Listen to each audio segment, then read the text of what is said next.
इसके लिए सबसे पहला काम हम कुछ मानेंगे कि जो अप स्ट्रीम की बात कर रहे हैं, अर्थात जो हम प्रतिकूल की बात कर रहे हैं, तो प्रतिकूल को हम क्या मान ले रहे हैं, प्रतिकूल को हम यू मान ले रहे हैं। और वहीं हम अनुकूल की बात करें, जब हम डाउन स्ट्रीम की बात कर रहे हैं तो अनुकूल में हम डी मान लेंगे। अब क्वेश्चन हमारा कहा है तो उसको मानते हैं। क्वेश्चन क्या कहा, क्वेश्चन कहा कि 25 किलोमीटर दूरी अप स्ट्रीम में तय करता है और 39 किलोमीटर की दूरी जो है वो डाउन स्ट्रीम में तय करता है, तो इस प्रकार से उसे 8 घंटे का समय लग जाता है।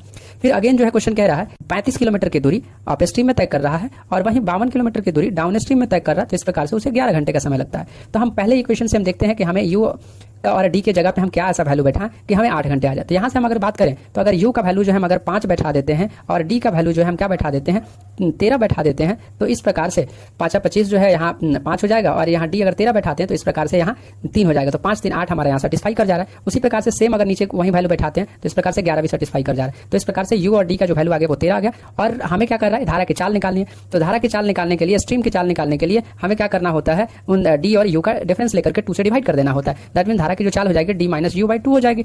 अब हमने कहा कि डी जो है 13 किलोमीटर पर आवर है और 5 किलोमीटर जो है ये आ रहा है, उसको डिवाइड करेंगे तो ये हमारा 4 किलोमीटर पर आवर जो है वो धारा की चाल आ जाएगी। अगर यहीं हमें अगर नाव की चाल पूछी होती तो उस परिस्थिति में डी और यू के जोड़ देते और उसे 2 से डिवाइड कर देते तो हमारा नाव का चाल आ जाता है। इस प्रकार के क्वेश्चन का यही सॉल्यूशन होता है।